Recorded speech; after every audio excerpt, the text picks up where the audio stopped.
Hi and welcome to this tutorial on Hibernate. In the past few tutorials, we have looked at annotations in considerable detail. We have seen how to annotate individual entity classes. We've seen how to annotate the relationships between different entities and, of course, relationships between entities and value types as well. And we've also seen how to annotate inheritance mapping. So in this tutorial, we're going to look at a simple CRUD operation of a single entity. So as far as annotations are concerned, if you've been following along, you should have enough information to write any application and map any relationship using annotations. There are a few annotations other than what I've covered. It would not be possible for me to go through all the annotations and cover all of them, but the tutorials that we've already seen should be should get you going on writing annotations. And of course the the reference manual on the Hibernate website should answer any other questions you have on annotations. Now, moving on, as I said, in this tutorial, we're going to do a simple CRUD operation. So I will have a user details object here. I have actually removed all the other, the relationships and all those things. Again, I want to keep things very simple. I just have a generated ID and a username. So that's all there is to it. Okay, so this is my user details object, and of course I have defined a table. This is also not required. Let me remove this. So it's as simple as it can get. So I have entity annotation, and I have this ID, which is a generated value, and I have a name with getters and setters for both the ID and the name. Now let's run some code to let's write some code and run it, which saves a user detail object, and fetches a user detail object, makes some changes to the user detail object, and then finally deletes the user detail object, and see how it maps to create, update, and delete for a database record. Now we have seen how to create records earlier when we did a session.save in order to create records, and we also did a session.get in our previous tutorials in which we got records from the database given a particular key, the primary key. Now let's look at the update and delete as well in this tutorial. So okay, so here I have my main method, which is doing the basics here again. It has a session factory initialized, and it's getting a session from the session factory. It's beginning a transaction, and then here is where all our operations go, whether we want to do a create, update, or a delete. And then finally we do a transaction.commit and a session.close. Okay, so now let's do a create first. So I'll create a few user objects. I'll say user details, user equals new user details. So the idea is to have a few records available in the database. So one thing I can do is add it in a loop so that we can have a few set of records.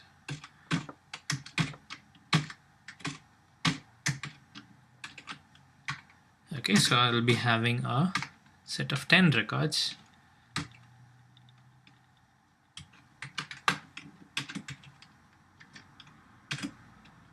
Over here.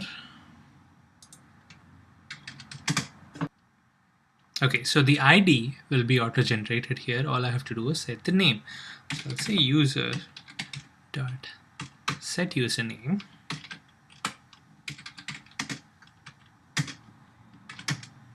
So it'll just create with the value I, so it'll be user 1, user 2, and so on. So of course it'll start with 0, so it'll be user 0, user 1, and so on. Now I have 10 such objects available here. So all I need to do is I need to do a session.save for each of these objects. So I will put this loop inside the transaction here so that I can access a session. I cannot do it over here because I haven't opened the session yet. So here what I'll do is once I've set the username, I will do a session dot save of user. And then I close the transaction and I close the session. Okay, so if everything goes well, we should have 10 users in the user details table. And of course, here I have set the HBM to DTL as create, so it's going to create the schema. Now let's run this. Okay, so you see here there are so many inserts happening. Now let's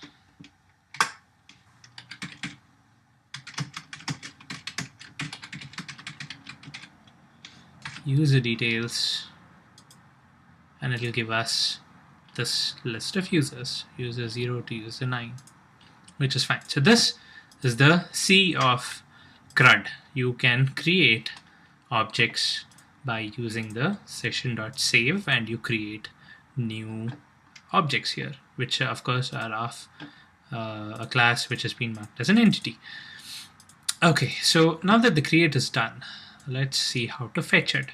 So let me remove this now that we have the tables and the data. I don't need to create it. Now let me fetch the data here. So I will do a session dot get. Now I need to specify two arguments here. We've already seen this, but just to recap, in order to get any object from the database, I need to specify two arguments. One is the class of the object that we're trying to get. Here it's a user details class, so I need to specify user details dot class.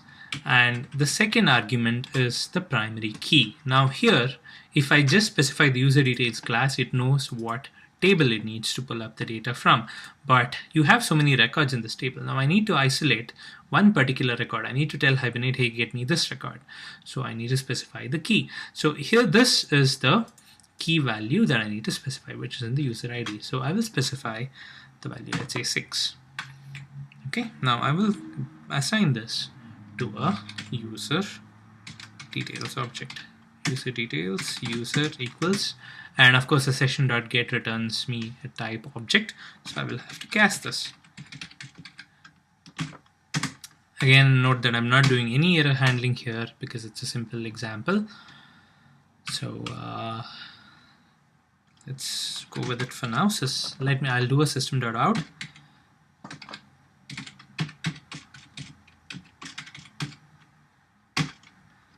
I'll say user name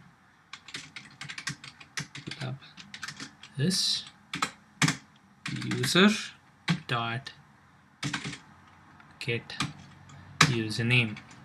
I have to put the plus sign here. I missed that. Okay, so now let's run this. But before we run this, what I'll do is here, instead of a create, I will do an update. The reason I'm doing this is I don't want the list of users that I had inserted earlier to go away. Now if I do a create here, what it's going to do is it's going to drop the entire schema and it's going to recreate it, and all the user values that I had inserted earlier will go away. So now if I do an update, it's not going to drop the schema, so these values are going to remain, and then I can also retrieve the value. So I can retrieve the value with an ID of 6. So now let's run this. So there you go. Here we have a select query that's getting run because I'm doing a session.get here, and I'm passing this, the primary key as 6. So it's going to, run this query where the user details table dot user ID equals 6.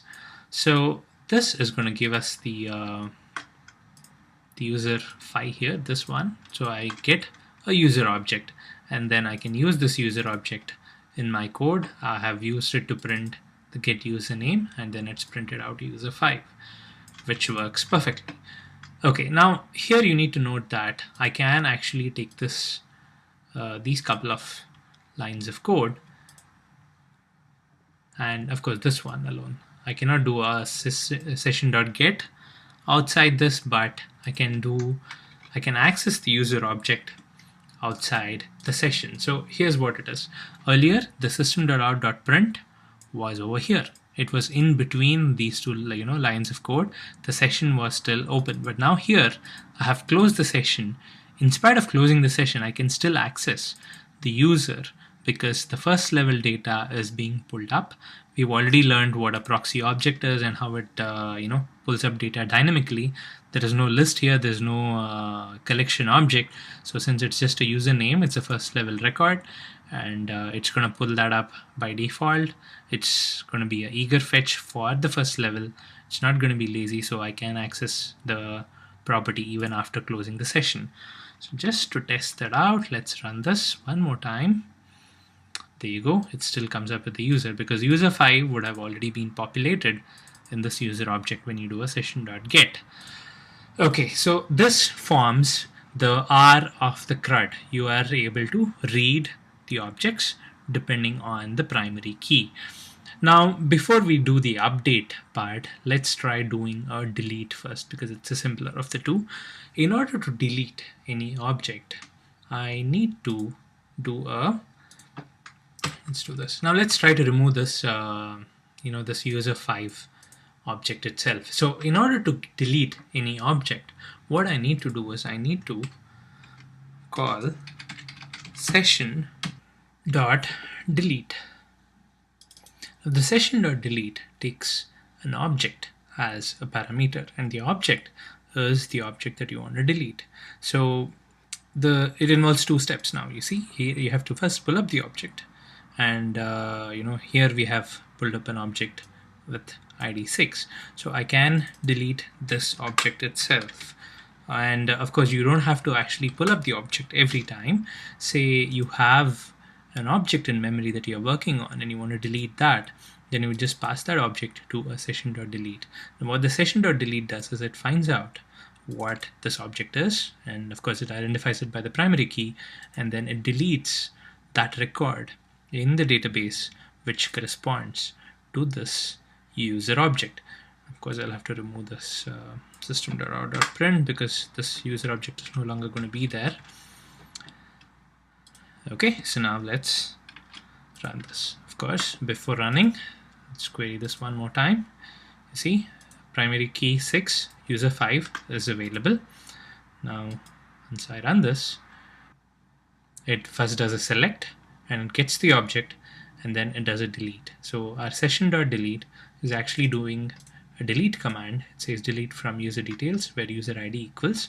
Again, it's identifying the object by the primary key. Now if you run this, you can see ID 6, user 5 is not there anymore.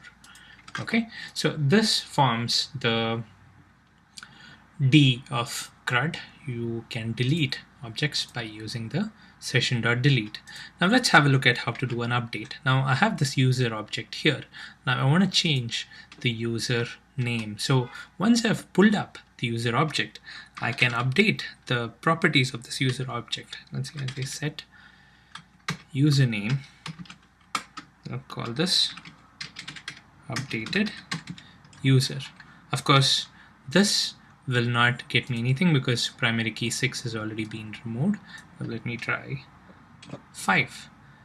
Okay, so now I will set this as set username as updated user, and now what I'll do is I'll do a session dot